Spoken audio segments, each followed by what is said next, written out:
gave him a flea bath and a treatment. The cats were alright as well, but he's like really itchy. He's like biting his bum and stuff. Maybe he needs that oatmeal bath or something. Yeah. Skin. Poor little bastard. Right, we're rolling?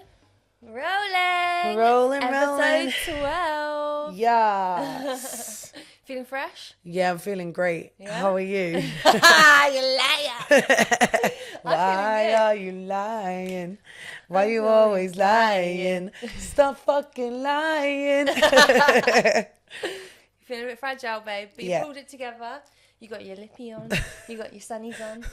Yeah, hungover on a Tuesday. I think you look beautiful though. Your hair's fresh. Oh Did my you wash your hair God. today? No. Oh, it looks freshly washed. Oh, really? Yeah. No, I thought it looks like a bit white noisy. Oh, like no, it's looking lovely. dial-up tone. No, it's beautiful. Yeah, do you know what? I don't feel bad. I just feel tired. Yeah, long week. It's been a crazy week for both of us. Yeah. Different reasons. Yeah. I've just been working. I'm working. Yes, but I had a really lovely week of work. I started a back piece and I did my favourite thing, which is to like book someone in for like multiple days in a row. And that can go either way. Like, Yeah, because like back to back as well. back to back is hard, but like also if your energy is not like vibing with that person, it's like, cool, we've got to spend 5 days together. Let's think of some topics to talk about. Yeah. But that did not happen this week. No, he was a freaking boss. Yeah, so shout out to Matt. Absolute fucking angel. Yeah, Perfect customer. such a legend. And coming with all the funny stories as well. And just a little disclaimer before I start this tangent about Matt. I have got permission to retell all his stories because he was telling like, so just a bit of a perspective on Matt. He's a Welsh boy. Yeah. He's probably like my age, maybe a little bit older. Yeah. He is 35, 37. Yeah. And he is ex-paratrooper, ex-army, has been living in the Middle East for like years doing security work over there now. So he's lived like a very colourful life. And I'm sure he's been through some crazy shit. Especially coming from Wales as well. And then But just he's ending up proper in the Middle Welsh East. boy. Yeah, like, he is. Proper Welsh Over lad. here. Yeah, proper thick accent. Yeah. Absolutely loved it. But yeah, like he sat like a rock through the 5 days we smashed out a big chunk of his back piece. But he was telling me some crazy stories just about him and his life and his family. But one of these stories that just stuck in my brain was the story of his first tattoo. And I was outside smoking with him like on a break. Yeah. And he was telling me about some of his tattoos. Like he had some for when he was in the army, and just he's tattooed himself a bunch as well. Like, Oh, really? Yeah, like all What's those that? ones on his arms, like his forearms and stuff. It was all him. He's Like the devil's head that he had. Like he had some really cool tattoos. And considering that he's not a professional tattooer, yeah, he tattooed his own palms, both of them. What? Yeah, I was like, ambidextrous much? Yeah, and I was very also impressed. built like a brick shithouse. Yeah, because people who tattoo themselves, you can always tell like if it's really hurt because it's never in properly. Yeah. Like, I've got loads of like half done tattoos. Like you can tell on this one on my hand where it's like kind of not really in the last 2 letters. 'Cause Yeah. it started to get painful. It's like, But Matt's palms were like in there like swimwear. yeah, I think in there, like swimming. I think that like the man's got some pain thresholds. Definitely. Like, yeah, and Army boys are just built different. yeah, but I want like, I don't know. I just don't understand how it's so different. I guess we all got different nerves and stuff, but like, is it something you Pain can is build up? but pain is a mental game. Do you think? Yes, 100%. Like obviously we feel pain, but like physical pain is a mental game. And I think if you can like I think some people are naturally born with a higher tolerance than others. And I think like life can also like shape you in a way that you're just built different when it comes to that stuff. I feel so, yeah, like I said, it's a mental game. And I feel like if you've been in the army and you've served in wars and you've done all this crazy shit, you've jumped out of planes into war zones. Your mentality is going to be a bit more stronger. My favourite story that Matt told me was the story of his first tattoo. So picture like picture a young Welsh boy getting his first tattoo, and you go to like, if you're a kid as well, like you go to like the local guy, and the local guy is probably either in a studio, some bust down studio, like a bed sit, or like the classic at home in your garage, whatever. Well, this setup was essentially this old man, and I can't remember what his name was. It was like Stinky Pete or something. Yeah. It might not be that. No, but it's got to be something like that, isn't it? But he was this old man who did like backdoor tattoos under his stairs, so like Harry Potter style, like tats under the stairs on kids, and he got this big Grim Reaper on his shoulder. Oh, and this guy as well who did the tattoos had one eye. So he's just like this sketchy old dude with one eye doing tattoos on children. And when I say children, like Matt told me he was 11 when he got his first tattoo. That's fucking wild. That's wild, that isn't is it? so crazy. Like I was freshly 15 when I got, I was like freshly 15 when I got my first tattoo. But like, I think like quite a few people in my school used to get like mum and dad on their wrists when we was in like year 10 or something. I think it's quite common. But 11's very young. Crazy. Very young. If I got tattooed when I was 11, my mum would be out around there like... Yeah. Trying to murder blow your the fucking man head who off. did it, yeah. But also like, because an 11-year-old is a tiny child. Right? Like... You know what? I thought this, and this is true. I know what you're going to say. This is true with the way that the tattoo's going to change. Is that what you're going to say? No, I was going to say it's a fucking child. Like, an 11-year-old... you're like, no, because the skin. I'm like, no, because the child. Yeah, it is a child. Yeah, like, if you see an 11-year-old, I'm not going to be like, you'd look sick with a half sleeve. Yeah, like, I've had boyfriends who have had, like, 11-year-olds, and if they wanted a tattoo, do you know I'd be what like, I mean? You're crazy. Yeah, you're tripping, B. Yeah, like, not even happening. getting, like, certain piercings is a bit... Like, ears is fine. But it still can be a bit sketchy because it's like... It's interesting, the piercing thing, isn't it? Because I think, obviously, there are some piercings which are off the table because they're just too sexual. Like, a nipple piercing for someone under 18 is not happening. Yeah. Belly button is strangely acceptable for children. You'd be surprised how many 15, 16-year-olds come in and get... No, but 15, 16, I think is all right. I think my sister got her belly button pierced when she was like 16. Yeah. I got my lip pierced when I was like 14.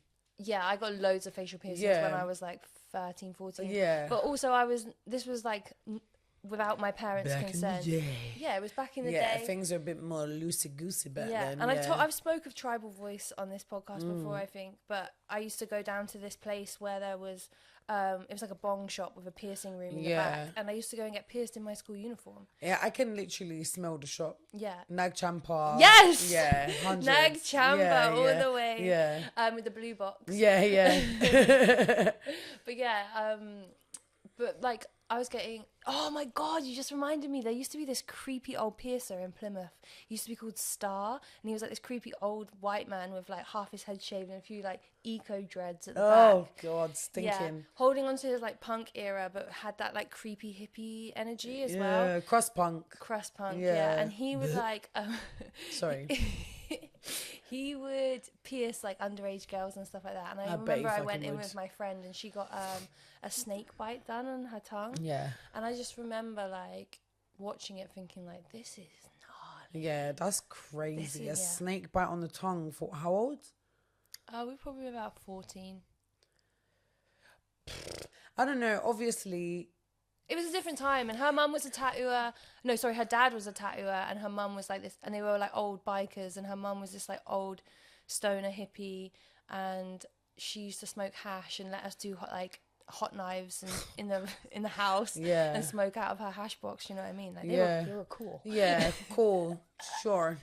Yeah. So you know, her wanting to go and get her tongue pierced was a different thing. Yeah, but my mum was no different. You know, because she was like. No, I mean, my mum was no different either. That's why I said, yeah. She'd let me go and do. She'd be passive aggressive afterwards sometimes if she didn't like it. Yeah. But she'd still ultimately let me do it. Yeah, my mum was pretty chill with stuff like that. Like she took me to get my lip pierced when I was like 14. Yeah, your mum is really cool. Though. Yeah. She's like tatted up. Yeah, she's very alternative. Exactly, but like even like, you know, smoking fags in the house and stuff. Like I was smoking fags in the house when I was like 15, because like I come home and I was already smoking weed and doing madness, and like it was more just a case of like, mum was like, right, so you either let's do it sit here down and have a chat. Yeah, and then it was like, we'll sit down and have a chat.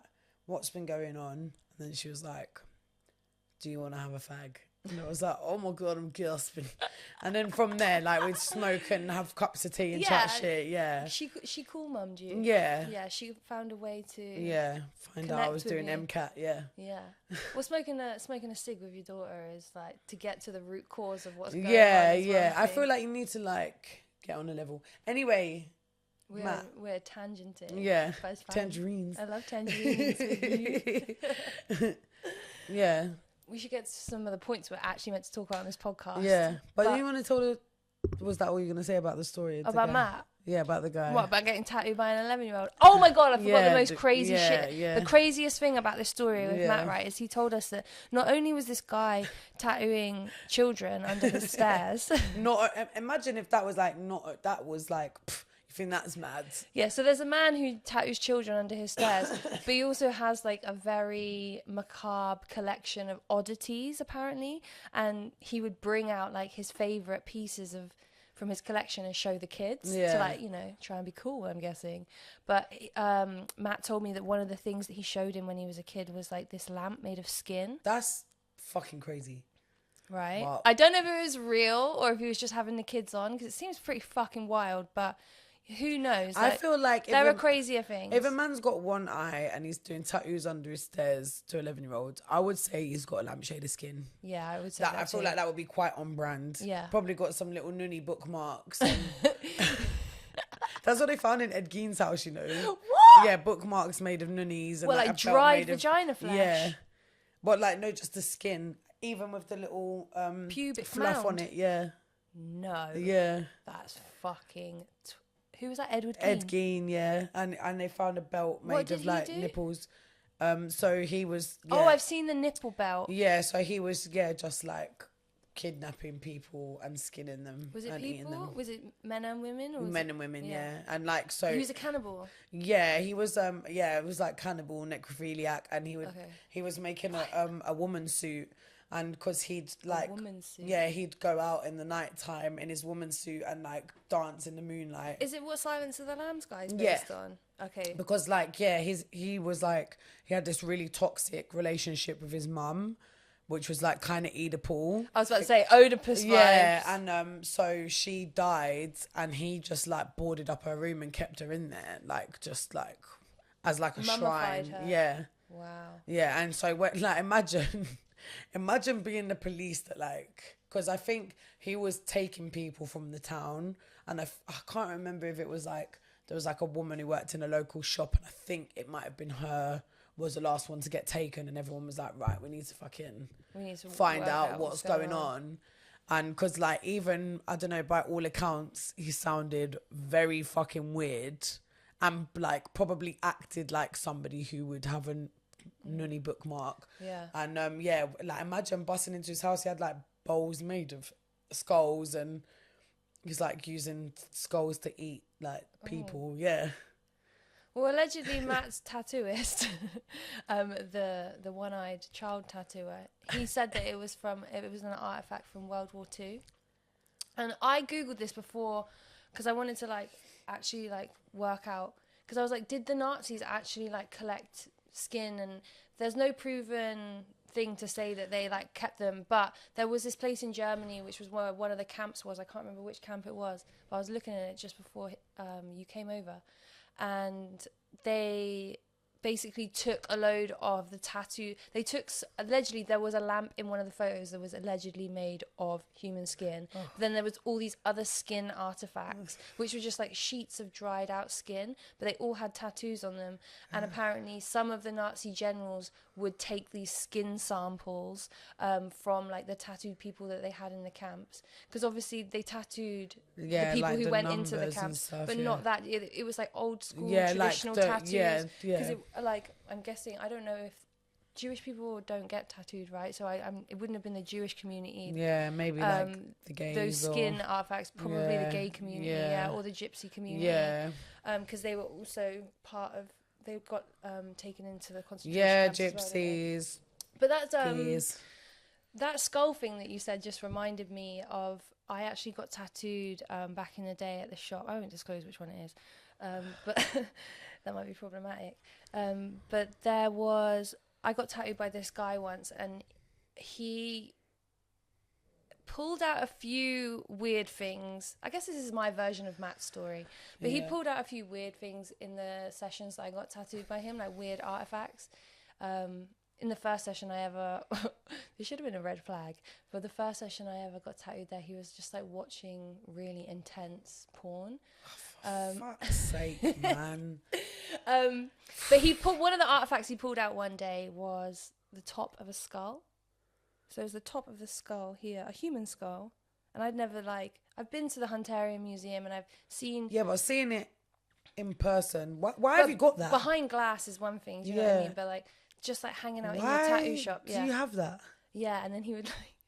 He told me this story about how he like would use it as a massage oil bowl and give people massages. Do you know what? And I was like, I think I know where this is going and I don't think I want a massage. That is... Do you know what? Yeah, like these guys, like first of all, how dare you be watching fucking porn when I'm coming in? Get a fucking grip. Because it's also like, if you're trying to set the scene, I'm here to tell you that's not it. Like if I've come to get tattooed and then being like, oh, I've got a human skull massage bowl, like cool. Yeah, it's like all these props to kind of try and impress people and like that's very it's just strange like, things. How far will you go to pretend you have a personality that you're gonna buy a human skull? I just don't know why you'd want to own someone's skull like that, because like Luke, our producer, before you got here, me and Luke were chatting and we were talking about the skin artifact thing, and obviously like they took the skin off of tattoo people because it was the tattoos that they wanted to keep or whatever. But then we got onto the topic of you can actually like cut pieces of your skin out apparently and get them turned into pieces of art after you die. Okay, so, like, but that's kind of cool. Do you think so? I think because that's one of my questions. How do you feel about that? I think that's quite cool. Like if you've consented and like, say for example, like you like married or whatever, and you're like you terminally ill or something. I think it's just like a bit more personal than just ashes. Do you know what I mean? I get that, but my thing about it is, obviously giving it to a family member or a loved one. That's beautiful and I'm down for that sentiment, but you cannot guarantee to me that won't, like what if that person passes away suddenly or they lose it or it gets stolen, then I feel like that's where it creeps me out. Okay, but I don't want to be property of someone after I die. But who's stealing skin? People are weird, man. Yeah, it's true. Like after this whole conversation, probably quite a lot of people. Yeah, and back in the day as well, like for these like weird scientists and stuff, they would like basically grave rob and hunt down people who were like vagrants or or like, you know, there's that guy in the Hunterian Museum who they have a skeleton of him in there, and that's a really sad story because he like he was really tall, he was like a giant, and this guy wanted his skeleton for his like scientific artifact thing. That's so Victorian, isn't it? So Victorian. And he like he basically paid his friends to like protect his grave after he died, but they obviously, it was a different time and his friends sold him out anyway, and it ended up, and it's in the Hunterian Museum today. But I was listening to the story while because you know you can get those little thing. Yeah, it's just a fucking sad story, bruv. And I just think like I would never want to be hanging up in some random person's like art collection or living room or end up in a skip. Do you know what I mean? I don't want to like become art and then rot in a skip. It's so true. I don't know, like I think it's quite cool. I personally wouldn't do it because also just like the thought of being skinned after I'm dead. Allow it, bruv. No, I don't. I've already died. Yeah, like that was more than likely traumatic enough for you to be. I would let you. I'm down for them taking my organs for other people. Like if they want them. Yeah, I was like, if they can make use of them, I'm not very sure. much. My lungs are definitely scrapped. Yeah, they're no use to anybody. But you don't drink or anything. I might have a healthy kidney or liver because I don't drink. So if that can go to helping someone like survive, whatever, then I'm all for that. Yeah. But like to be an art piece. I don't know about that. I guess as an artist, I don't know if I make. Yeah, but it's not. People are not doing it by. I don't know. I think it's quite cool if you wanted to give your loved one, like if you had to say you got like a special tattoo for someone, and like or whatever the case may be, like, and you want to do that, I think that that's cool. Me personally, no. And now you've said, like, I don't want to be hanging up in someone's art collection. That made me feel quite weird. Yeah. So I think I'll probably allow it. But I think it's quite sick. Oh yeah, Luke. Save My Ink. It's called Save My Ink. That name I don't really care for. No. Save My Ink. They could have done better. I don't know. Not for me. Yeah. Not for me. Right, what else we got on the agenda? So we we also shot and released the new episode of Under Your Skin as well. That was really fun with Rag and Bone Man. Yeah. He is absolutely lovely. Absolutely. He is lovely. Yeah, he seems like a sweetie pie. Yeah, gentle giant, you know, because it's kind of intimidating sometimes, even as a tattooed woman. But it's, you know, you never know, like, if someone's gonna live up to the way they look. Like, people look at me and probably think that I'm like this cold-faced bitch. Yeah. Then they get to know me and I'm just a sweetie. Goofball. Same with Rag and Bone Man. Like, he's this 6'5", heavily tattooed giant, and he's just the softest guy. Yeah. Absolutely lovely. Going out for lunch with Shania Twain and Pink, and yeah, just... And because isn't he from like Croydon or something? No, he's from Eastbourne. He's from Sussex. Oh, is it? But he lived in like around Brighton and stuff like that. That So he's been along that coastline area. Yeah. But then he was I didn't know this about him. But he was like an MC, drum and bass MC. Yeah.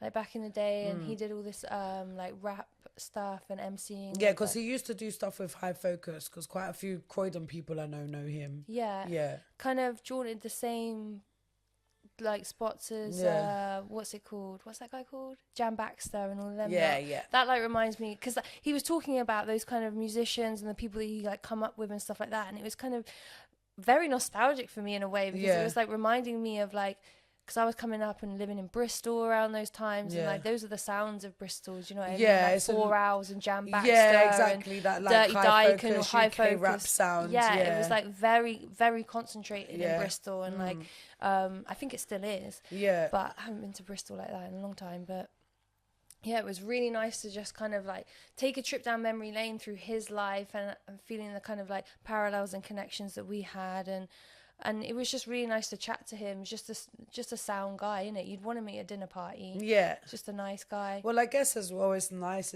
like, I don't know, it's just nice to have some common ground. Because I think, like you say, there's a lot of, like people see heavily tattooed people. And sometimes I will say it is, like, fair that sometimes heavily tattooed people are completely up their own chuff. Like, they are. They're up their own They're chuff, up their darling. bloody chuff, darling. Like, there's been quite a few times where I've met heavily tattooed people and I'm like, babe, Yeah. we can all get tattoos. Yeah. It's not that deep. Yeah. So it's nice. And you're not I tough think. just because you got tats. Yeah, well, half of these people are not tough. Half of these people are little posh kids. Because tattooing is expensive. Unless you are a tattooer, then you do like trades and stuff. But it's quite expensive to get like really good artwork. Do you know what I mean? Yeah. It's not cheap. Yeah, if you want to go to like, you know, like yourself or like, Yes, darling. like, Come and spend you my know, money. like the greats and get like some good shit. Like, it's expensive. What's that old saying? Good work ain't cheap and cheap work ain't good. Yeah. It's just that simple. Yeah, buy cheap, buy twice, innit? But it's nice Buy when... cheap, buy twice. I Even see. with tattoos. Yeah. Yeah, well, because you'll have to go back and get reworked and stuff, innit? Right. But I think it's nice when you meet somebody, especially that's come through like music and tattoos and stuff, and they're actually down to earth, not just like... Yeah, very down to earth. Yeah. Very humble, just likes the simple things in life. Like, man wants to, when he retires, he wants to like own a pub with his missus and like... I can so see that for him as well. That's super cute. Yeah, just like living the pub life. Yeah. And I back that 100%. I'd love to do something like that too. No, I don't Maybe know. not a pub, but definitely some social hub. Yeah. I don't think... After all the years of working in hospitality, I'm good. Can go back. Yeah, I mean, I would maybe invest in something, but actually owning something myself No, and he wants to running become like a pub landlords. pub landlord. Yeah. Proper, yeah. I think that's cute. I think the only reason I don't want to do it is because obviously I managed a pub for a year in Kent. And You're like, I want to be a fucking star. Yeah, I'm not. This is way too much hard work. It's just like... That's the thing. When you make it, which we know fucking well, you're making it. But when you're fucking doing Glastonbury and all the comedy and all that shit, and you're doing like your own Netflix special and stuff like that, there'll probably be a time where you're like, oh, I do miss the pub. Yeah. To go and drink and chill there. Yeah. Like, I don't think I would like... You can just squeeze out a couple kids, make them work behind the bar. Do you know what it is? It's just like, I know this is so fucking cliche, but you just can't get the staff these days. Because like where I was... freaking bats. Where I was working in Kent, like it's in a small like village called Martin Mill. There's not like a lot of people there, and like not a lot of people who actually even need to work. So it was like mainly young people. So there was like, I was working with like 15 and 16-year-olds. So like when I was trying to get them to do things, I was having to communicate in TikToks. I'd be like, I'm getting ripped tonight. Let me see that. Clean that table. And I'd be like, but they'd all call me mum. Oh, and I'm no. I was 28 at this point. I was like, I know, I'm your sister. Yeah. Your young auntie at a push. But it was just like, it was really hard to run it because obviously kids don't want to work. So they either won't work or won't come in. And I don't know, because if I was going to own like a restaurant or a pub or something, I'd want it to be like somewhere really beautiful. But yeah, it need to be like a country pub. Yeah. You'd be owning a Weatherspoons in fucking Hackney Wick or fucking Mare Street. Yeah. Boy. No, you wouldn't want to. But like in those remote places, it's hard to get workers. No, it's true. Like my dad lives in a tiny village where I grew up, and yeah, it's all young people that work in the pubs. Yeah. And they're like, bye, because village life is whack. Yeah, it's true. Just... I'm saying it's whack, I wouldn't know. You wouldn't know, yeah, you're a city girl. What the fuck are you talking about? Girl. Well, yeah, I mean, I basically lived in that village in Kent for a year because I was working there 5 days a week and then coming back for like Monday, Tuesday, and then going back to Kent.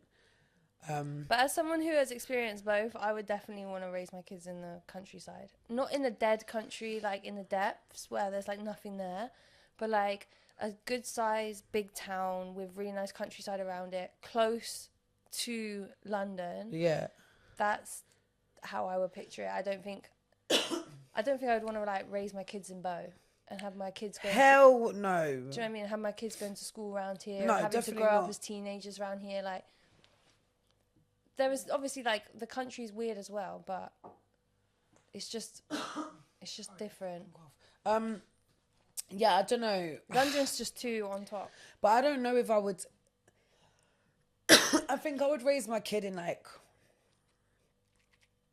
maybe more so somewhere like near Brighton or like Hastings or Folkestone or somewhere like a bit more, because I'm not raising my kid in the city, but I don't know about Cunch. Yeah. Now, I want him to be around nature and like to be close to like be able to go and zip about in nature and stuff like that. But like Cunch. You want like a coastal town? I think so. Coastal like, towns are cracked out. As someone who's from a coastal town. Yeah, I mean Folkestone, there is crackheads, but also there's a lot of like arty types there, like Margate. Do you know what I mean? Like yeah, they go together. There's people crack-a-lacking, but there's also quite a nice little like creative community in those places. You need a healthier pinch of grit. Yeah, like I can't. I'm not just living in the countryside where there's like people are just okay. Yeah, but also go there's out, a lot of crack in rural and, like, times as well. You'll go out and stay in a fucking rural squat. Yeah. So. Yeah, for a break. Okay, not to live. No. Okay. Like, I'll go and stay in a rural squat. Rural Chigwell. I'll go. Still got the central line, but no. But even still, like staying in a rural squat, I'll go like spend a few days, and even like, well, the proper one wasn't rural squat. It was like off the grid community, but it's still potato. It honey. still had, you know, I need a bit of something because I don't want to raise little fucking pussy holes. Do you know what I mean? What are you saying, bruv? Milk's just snoring. No, I'm saying like I don't want him to like. Oh, I'm from the country. You can go right now. Yeah, exactly. But your country again was a bit. Yeah, but that's the thing. That's what I'm saying. Like, country can be rough as well. Yeah, I know. That's why you got to get the balance. Like, I think Folkestone's nice. There is a bit cracky, but it's We like... just need to go where the money is, basically. Where's that? Posh places. Right, that's what I mean, though. I don't want my kids to be in a posh place. You don't want your kids to grow up middle class. No, because I don't want them to grow up working class, but I want But them you to... don't want them to be annoying middle class. Yeah, I kids. want them to see, like, do you know what I mean? Like, fucked up shit and be, like, open-minded and actually care about other people. I don't want to raise, little pussy holes, man. It's serious, though, like, because, honestly, I don't know what I would do if I had a child and I had a posh accent. Yeah. I know that's quite classist. Yeah. Yeah. Like... I don't know what I would do. I think I would You're going to love your children regardless. I know, but I think I would be a little bit gutted. Because, you know, like my mum, for example, obviously we're from Liverpool. I think there is part of her that's gutted that I speak like this. Whether you got a London accent. Yeah, because, like, when I was a kid, all the time, like, if I said, like, oh, yeah, I just come back from class, she'd be like... Class. What's class? It's class. It's you class. get in the bath. Yeah. And, like, I think she was a little bit gutted that I sounded like this. Because also that northern southern thing. I think, it's about to say, it's the northern southern rivalry. Oh, God, my daughter sounds... Yeah, she's one of them. Yeah. But I think, like, because I was... Obviously, Manchester's really nice. But, like the city centre... Manchester's quite cool, I think. But it's just the weather's so shit. And also, I mean, I love the north. There's some really beautiful places, but... The south's warmer. Yeah, and... Northern people are nicer, but the south has got better weather. Yeah, definitely. And also, just like the funding to the north of England is not it. Terrible. Have you seen Dragon Soup? What's that? It's like a mix between special brew and a Monster energy drink. Or is this an actual drink? Yeah. Manufactured and put out on the shelves? Yeah, but I've only seen it up north. What's it's it like called? Dragon Soup. No, I've never It's heard basic, it's like liquid crack. It's like 8.5%, but it's energy drink at the same time. That sounds god awful. Fucked up. God awful. But you wouldn't catch that in the south of England. Do you know what I mean? Because No, you just get what are called snake bites and Terminators. But you can't even get them motherfuckers anymore. Oh, but they're from bars, aren't they? They're not like packaged drinks. No, bottled drinks. Yeah, you used to. I think nowadays, people are drinking Henry Westons. What's that? That's like a K cider, but for the more distinguished gentlemen. A stronger. Yeah, it's like 8 pints, 8.5.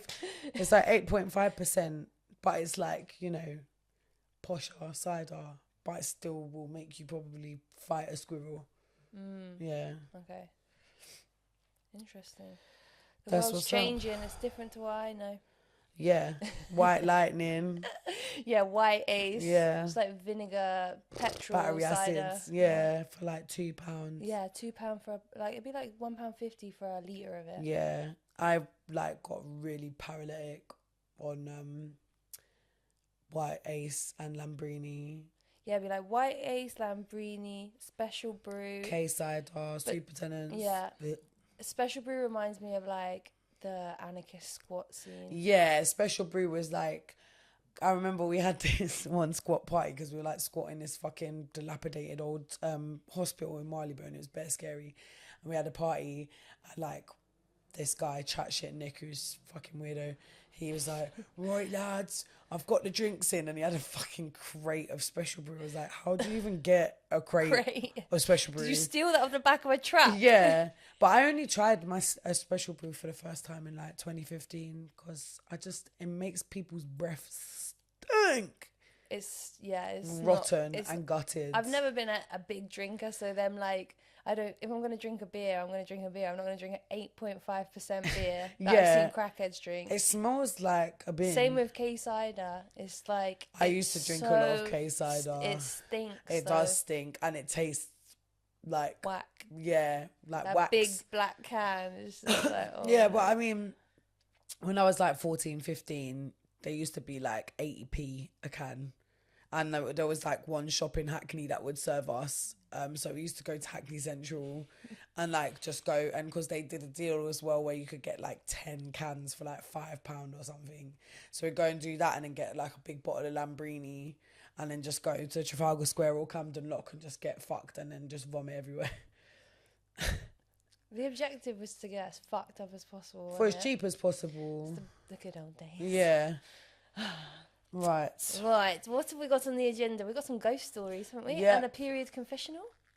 We do indeed. Ooh. Shall we start with ghosts or periods? Whatever you want. Period. Let's go with the ghost story. Oh, I'm so phlegmy.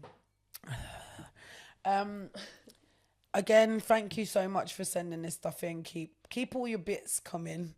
Yes, and I know we were talking about tattoo stories earlier, like the guy tattooing the kids. And if you have any weird tattoo stories when you were young and you got like some weird tattoos and, you know, got those historical figures of tattooing that were always dotting about, especially in like small towns and stuff, please send them in. I would love to hear them. Yeah, and piercing stories and whatever like weird shit you got going on. The weird characters that you met in tattooing and piercing when you were young.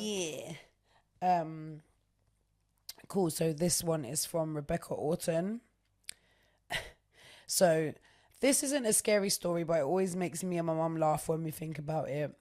Some years back, my nana was accompanying a friend to go see a medium. Here we go. When her friends was done with their appointment, the medium said she had some time if my nana wanted to have a chat. My nana didn't really believe in this stuff, but said, yeah, why not?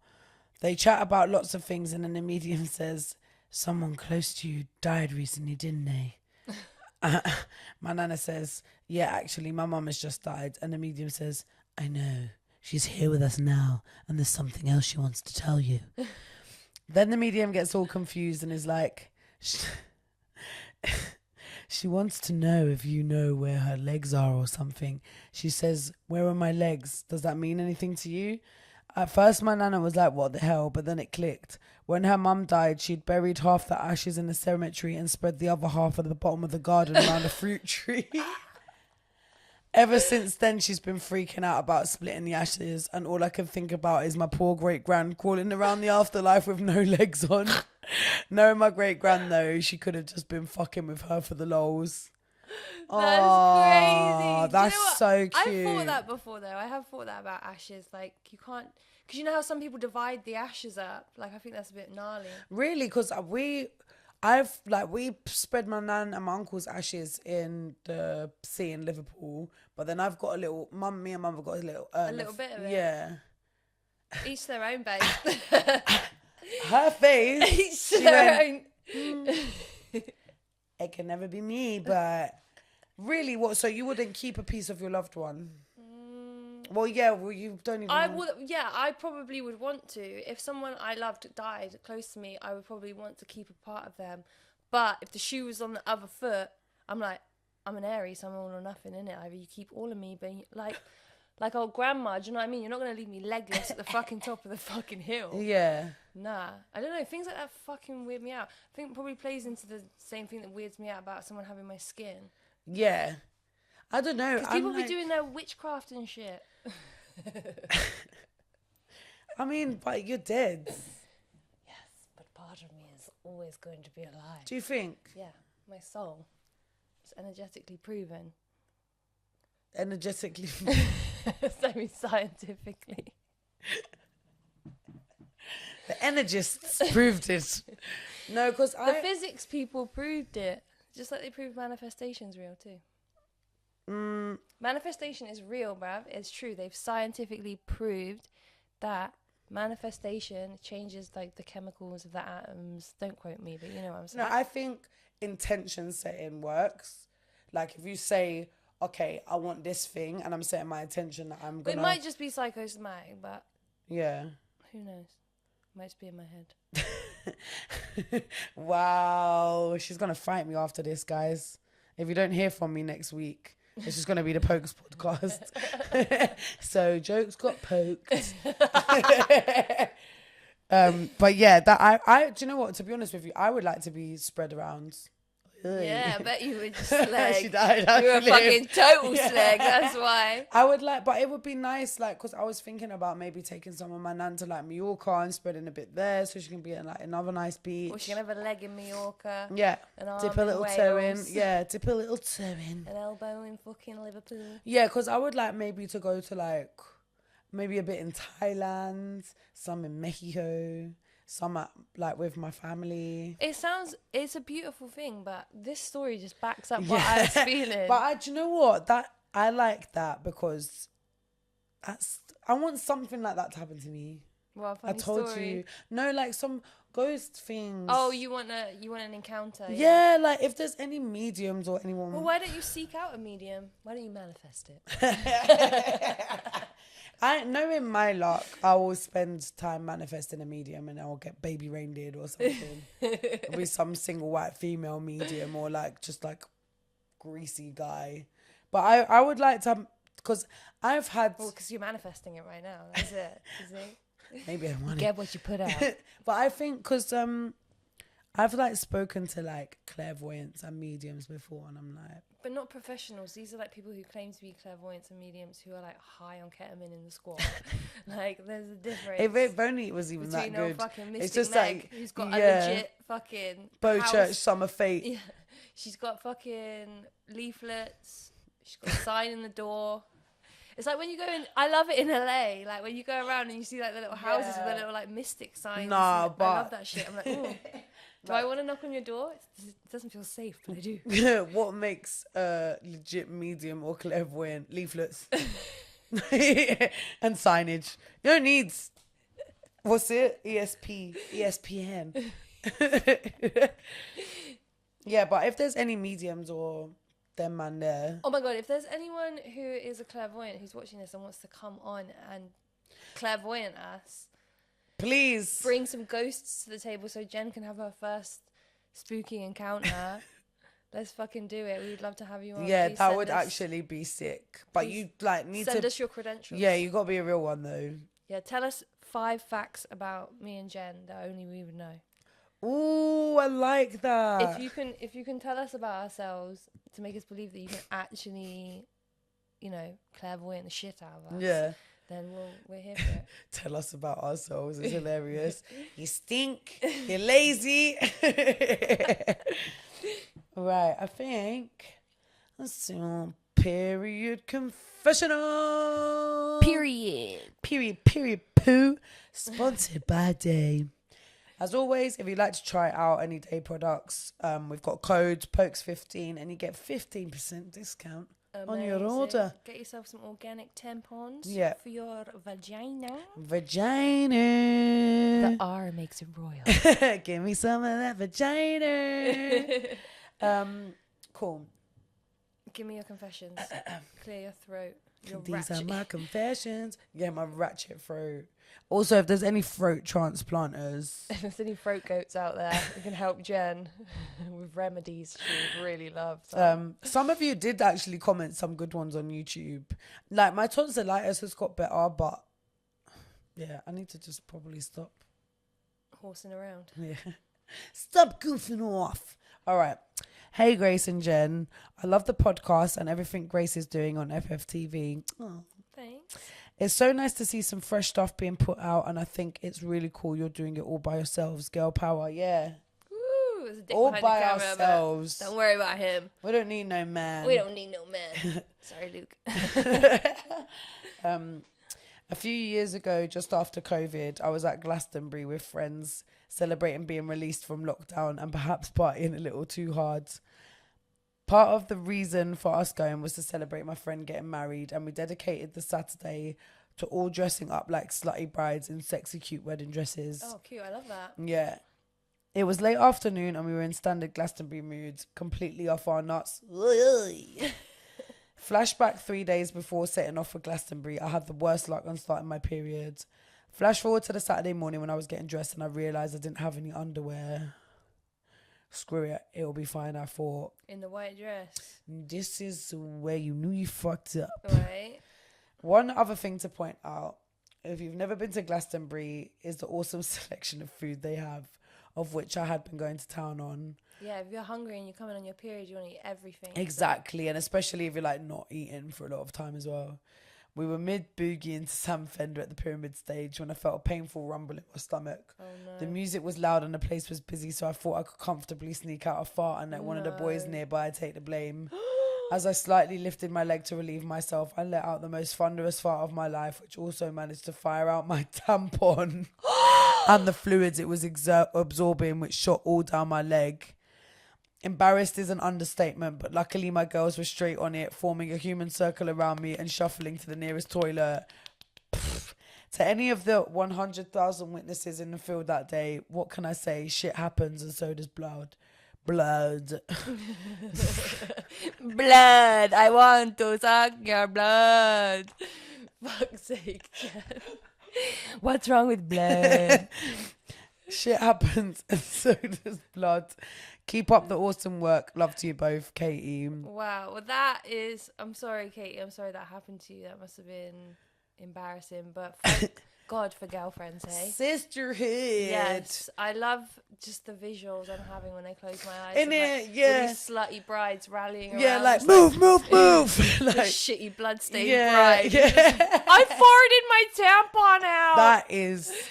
That's impressive, though. That is. Like, you must have been really, like, pushing your fart out with some force. Yeah. The fact that your vagina expelled like, the tampon in it. Like, that is... You were using your pelvic floor muscles. Yeah, and they must be strong. Kegels, girl. Yeah. Lifting some weights. Your Kegel game must be off the hook. Like... but Honestly, to be babe, fair, I'm sure she wasn't the only one who shit herself. I didn't know she didn't shit herself, but she wasn't the only one who farted and shit out a tampon in fucking Glastonbury. I'm sure there was like 3 or 4 people doing exactly the same thing at the same time as it was happening. I want to know what year this was because she said after 2020. After COVID. After COVID. Well, in 2019, I shot myself at Glastonbury. There we go. Yeah, see? I'm with you, girl. Like, this is relatable content. And also... There could be a whole community out there just waiting to be united together to talk about your stories about how you shit yourself. Yeah. Because... Tell us then, Jen. How did you shit yourself at Glastonbury? The week before, because this was when I was working in Schmausch. And I don't want to give them clout. Certain members club. And I met, like, my friend Elvin. Elvin's a bad boy, like, great guy. Anyway, we had been getting a little loose at his place with his missus. And what do you mean by loose? Because not like missus, vaginally, like you mean you've been getting noisy, partying, you've been party hard, like Andrew WK. Yeah, like been getting on the old schmoeshmeen and drinking and just like going ham. Yeah. And because I'd been pretty much partying all... You okay? Chill, girl. I've been pretty much partying all week. Because also, you know, that hospitality... She's flicking her head. Flicking her head. You know, hospitality and, like, substances go hand in hand. Yeah, especially when you're working till, like... You have to be high to get through that. Yeah, your shift's finishing at 3 and you've got to close the place. So you're not getting out till 5, like... And this is, like, 6-7 days a week sometimes. Anyway... So it was the night before Glastonbury, and we were at Elvin's, like popping my pussy and stuff. And then I looked at the time and I was like, "Fuck, it's 4 a.m." And our mate Pete, who used to drive us, was like, "I want to be on the road at 5." So I had to fling myself in a cab, go home, pack all my stuff. Absolutely mangled. Anyway, get to the festival, set up, have a sleep, wake up. First day of Glastonbury. It's like, right, let's go have a little wander around. Obviously, there's like a supermarket in Glastonbury. So, like, got a can of Coke. I was, like, having a fag. And we're standing by the other stage, which is, like, on a mound. And this is, like, the day everybody's arriving. So, it's, like, thousands of people all crossing on this mound. There's, like, golf carts and vans and just, like, everyone, basically. And, the Coke and the fag made me feel like I needed to let out a little fart. So same as you, babe. I was like, there's thousands of people here. No one's gonna blame notice. it on the boys. Yeah, and then I've just gone, but it's just gone. And because like I hadn't eaten for quite a few days, bro, diarrhea would even be kind. I pissed out my asshole. I'm not even joking. It literally squirted down my leg because I had these little booty shorts on.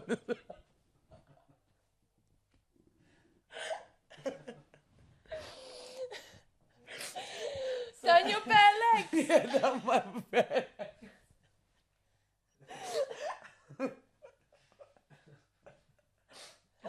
Sorry, I need a minute.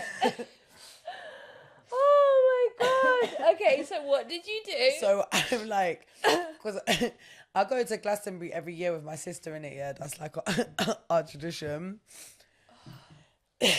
So I'm like, there's like a bush like on the mound, and isn't it too? It's past the point of a bush. What are you doing? No, I just stuck my ass in it just to hide, because there's people in all directions. Oh, okay, so this was just to cover you. It's dribbling down my leg at this point, like nearly in my socks. Yeah.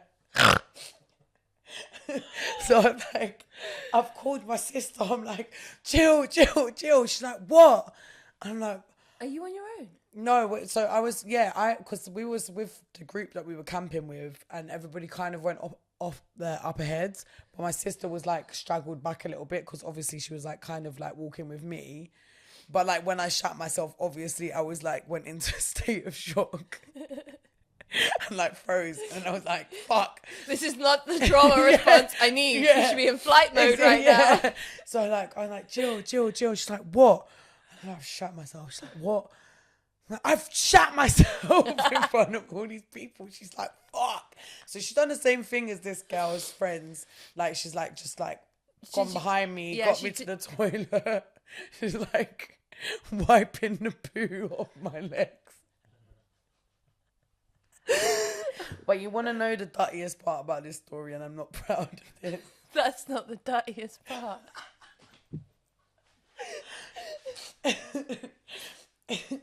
Because I was wearing little booty shorts in it. Yeah. And like not somehow. What colour? Denim. Denim. Light. No light. No, none of it went on my shorts. So I just carried on. Oh, you just carried on? Yeah. My sister wiped me down.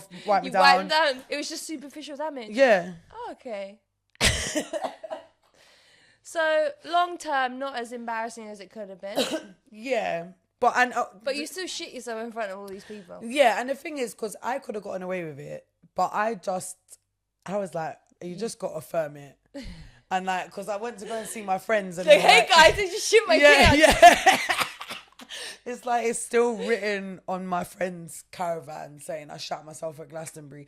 I talk about it in my set, but I don't go into detail about what actually happened. So you got the real scoop. So here. that's the full scoop there. But yeah, it happens to the best of us, man. And yeah, it's not always a fart. Well, I commend you and Kate, was that her name? Katie, yeah. Katie, I commend you both. Because to carry on partying afterwards, that shakes a... Yeah, because Jill was like, do you want to go back to camp and get changed? I was like, fuck no. Yeah. Camp is like a 10-minute walk away. Yeah, crazy? More like 40 minutes. Because Okay, it's so big. That. I was like, hell no. If the tent was there, then cool. But I was like, And now it's out and you've expelled all that badness inside of you. You know, I'm sure you were feeling fucking great, ready for the party. Yeah, I could like go and have some food and then get back on it. Good for you, babe. Yeah. Gotta make the best of it.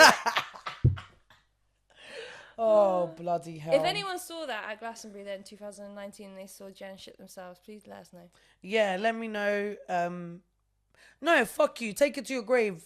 If you saw that, you didn't.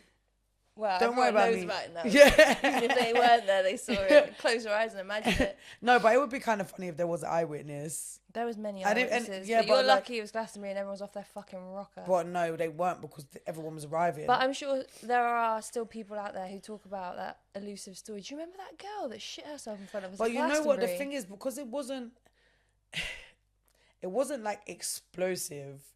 It was like one dribble and it was quite clear. It was like yellowy.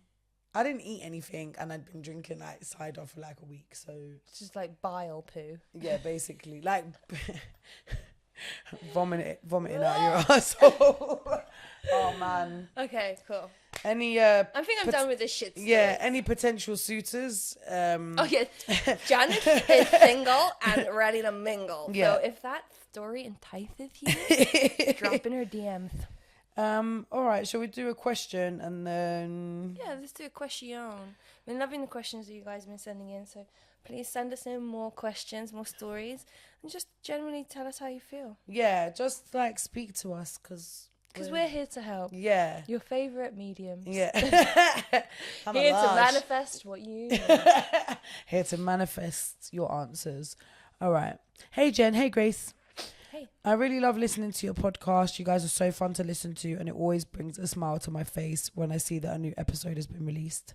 I saw in Grace's Instagram story a few months ago that she made bath salts and went foraging. I would love to know more about that, and if Jen also has experience in that field. Maybe you guys could also share if you are into witchcraft or craft, Oh, that's your mum? Yeah, if you're into witchcraft or spirituality of sorts. Lots of love and keep on going, Daphne. Love that question. So yeah, I forage. I'm not really I wouldn't call myself like an experienced forager, but I just enjoy nature a lot, and I got really into plant medicine. Probably properly maybe 5 or 6 years ago, but it's always something I'd been into, and my mum's always been into the more holistic side of life. So plant medicine is something I love, foraging is something I love, and I wouldn't sit here and be I'm a witch, because I don't know, I do think I am a very powerful, magical, feminine energy, and I do like to use nature as a way to practice certain rituals and ceremonies that make me feel good, and just aid to that whole manifestation, even if it is psychosomatic. Do you know what I mean? I just the medicinal factors of some plants, and then tying that into what you would call as casting spells or rituals, or just I'll burn things to clear space and energy, or I'll make tinctures, and I'll make water extractions sometimes. I don't know, it just depends. Again, it's part of the hyperfixation things that I get. So during the lockdown, I got really into my garden just because I had all this fucking time, and I started growing stuff, and then I started going on, because there was nothing to do and nothing was open. Dog walking was my main thing, and then foraging became part of that. And then I sought out friends who I knew were really into foraging and things like that, so I could learn more. I was really into taking psychedelic mushrooms and other mushrooms, and obviously that's got really popular now, isn't it? The medicinal benefits of not just psilocybin and psychedelic mushrooms, but all the other amazing lion's mushrooms. mane and Cordyceps and all them things. But yeah, I just fucking love that shit. So I just got well into it, and it's something that I try and keep part of a daily practice in any way I can, mainly smoking the herb. Yeah, puffing the herb. But the other day I did a house cleanse, and I like it because it smells nice and it makes me feel good and it just feels fresh. But I do like to think that there may be kind of some spiritual, energetic, witchy thing that's going on as well, which is helping me clear my space, my mind, and my head.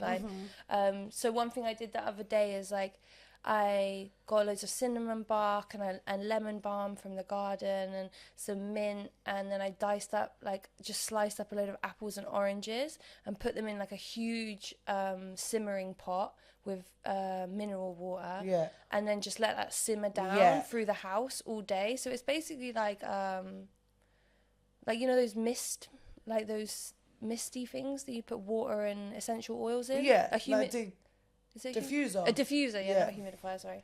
Yeah, kind of like a homemade diffuser, You're just making steaming out the house with all these really nice smelling things. Yeah. But obviously I have a load of books on plant medicine and how plants are used to do all these different things, whether it be for health, mind, body, or soul, or whatever, you know. And I just I like to practice that. Yeah. But yeah. I think. But what did she say about the bath salts as well? Oh yeah, because that just plays into the holistic side of things as well. Well, I think because like I wouldn't say that I'm like spiritual in the sense of like new agey stuff. No, but you're aware, you understand energy. Yeah, I would say I'm more into like pagan Wiccan side of things, like more like witchy sides of things, like you say, like casting spells, and like I think like foraging and like you say, like clearing spells and saging and stuff like that, I think is fucking great. And I think it does work. Even like you say, if things are like psychosomatic, that it's the ritual of it makes you feel like the energy's been cleansed, whatever it is. Like, because obviously the mind is a very powerful tool as well. Yeah. And whether it's real or not, it works for me. Exactly, yeah. It's real to me. Yeah, exactly. And I think like we are like both quite powerful women, and I think there is a lot of power in that as well, of just like making things happen and bringing communities together and stuff like that. And yeah, I love all that stuff, man. I also am a massive with the side thing of like there's the holistic side of me, and through that I've made like candles, bath salts, tinctures and all these things, and it's just a part of like my biggest love language is like acts of service and gift giving, because I love to like spoil the people I love, and I want like if there's something that I'm really into as well, and especially if I think it's got like a holistic benefit, or it's like good for you, or it's gonna be good for your soul, or like it could help you in any kind of way, like I want to create that so I can share that, you know. And I really like that side of things as well. But I'm just like I've touched on this before, like I'm just a crafty bitch. Yeah, you love making stuff. Yeah, and you're so good at it as well. It's very therapeutic, isn't it? Yeah. I'd love to be a bit more crafty, but I just my creations don't come out. Comes out your mouth. Yeah. Yeah, create words and poos. Yeah, I think like witchcraft and stuff, like it's been quite beneficial for me at points of like, I don't know, like, you know, like when you lose people or something like that, just doing like little rituals for them, or even if you're trying to lose people from your life, it can be like quite helpful to do stuff. And like even like certain colours meaning certain things and stuff like that, like I like it. Yeah, I like it. Yes, I like that stuff too. Yeah. Next question. Oh, that's it. Is that it? Yeah. Oh, wow. Okay. Yeah. Oh, good. Well, then we've been rapping on for a while. We should probably wrap it up. Yeah, I think, if you, like, again, anything you want to send us, literally anything, as long as it's not fucking weird and creepy. Bats. Yeah. No, send your creepy shit in. Try it. Go on. Yeah, go on then. Go on and try it. Yeah, I think, if you guys want to send in anything, please do. And we will see you next time. Yes, and it's going to be a little bit of a break now because I'm going to America for 2 weeks. So there will be a little bit of delay on the next one, but it's just going to give you guys a bit of extra time to send in your stories and your questions and all of that. And me and Jen will do an extra long chit chat because I wouldn't have seen you in 2 weeks anyway. So we may as well just like save it all for the pod. Yeah. And then I'm sure we'll be rabbiting on for fucking hours. So we will make it up to you in the next one, but we are going to be on a hiatus for a week. So we will see you in a few weeks when I'm back. Yeah. And you've been to Glastonbury. I would have been to America. Yeah. I'm sure we'll have loads to talk about. Oh, hell yeah. Oh, my darling. All right, then. Always good chatting. Yeah, always good. Bye, guys. Bye. Bye.